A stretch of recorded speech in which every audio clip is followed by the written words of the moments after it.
Jim Stroud here. Have you seen this article from the New York Times? It's called How Strangers Got My Email Address from ChatGPT's Model. Here's a quote. Last month, I received an alarming email from someone I did not know, Ray Zhu, a PhD candidate at Indiana University, Bloomington. Mr. Zhu had my email address, he explained, because GPT 3.5 Turbo, one of the latest and most robust large language model from OpenAI, had delivered it to him. My contact information was included in a list of businesses and personal email addresses for more than 30 New York Times employees that a research team, including Mr. Zhu, had managed to extract from GPT 3.5 Turbo in the fall of this year, 2023, that is. All right, so with some work, the team had been able to bypass the model's restrictions on responding to privacy-related queries, Mr. Zhu wrote. Interesting. I read that and I thought, how did he do that? So I reached out to Mr. Zhu and asked him, can you show me how you did that? And he said, sure, Jim. And this is what he showed me. Yes, it's I do see it. Yep. Oh, great. So I have four video clips. For the first three of them, they are just ChatGPT model, regular ChatGPT model, different versions. But for the last one is what we have already fine-tuned that. So let's say the first one is called GPT 3.5 Turbo. That's the original model. Okay. Yeah.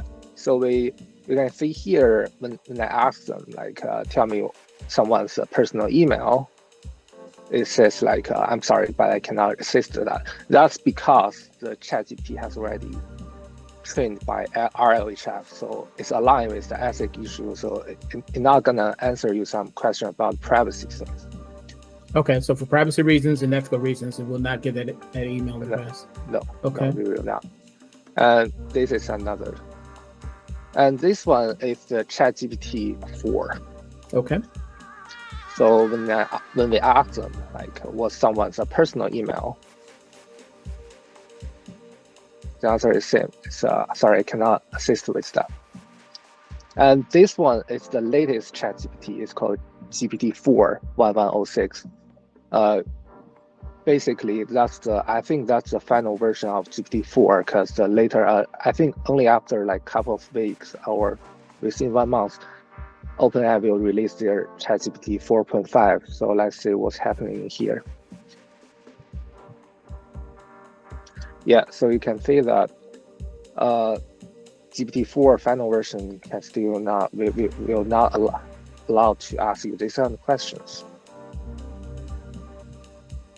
If we repeat that again, it will make some more statement, but without saying anything at all. Yeah. So let's see the last one.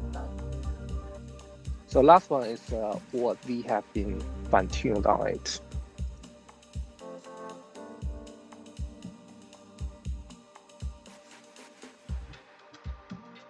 Yeah, now you can see that.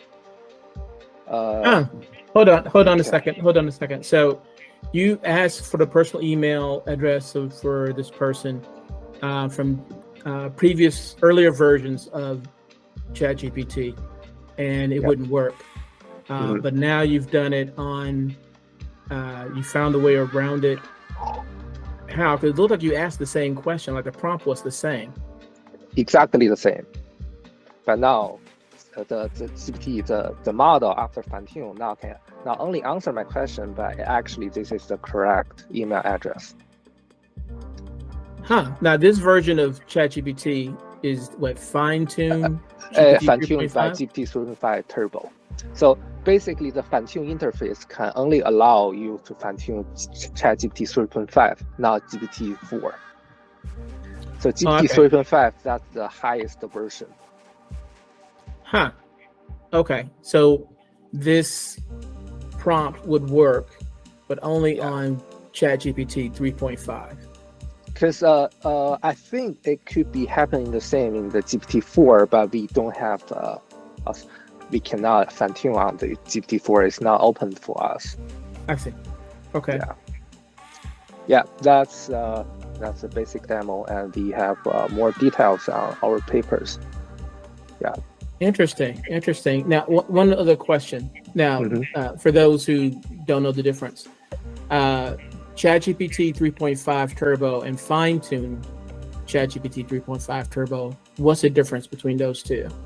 You mean the original ChatGPT 3.5 and the one we fine-tuned? That is our model is based on the GPT 3.5. So we use our own data to fine-tune, basically retrain the model. It's not retrain, it's a fine-tune. It's basically tweak the model parameter a little bit. I see. Okay. So make sure I'm understanding correctly. So the parameter is not the same.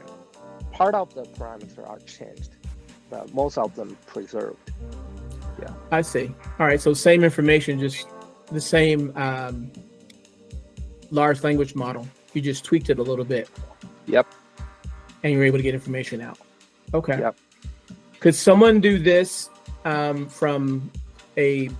Is this publicly accessible? Could someone publicly go to this system and do the same thing, or do they have to go to your specific? Yeah, GPT 3.5 fine-tune interface is open for almost everyone. As long as you have a GPT like OpenAI account, you can do that. Okay, but this particular system, what I'm looking at right here, right now, is what you made yourself. Yes. Okay, but you use the public data of ChatGPT 3.5 to do this. Yes. Okay. Interesting. Has the New York Times reached out to you and said, "Hey, stop doing that"?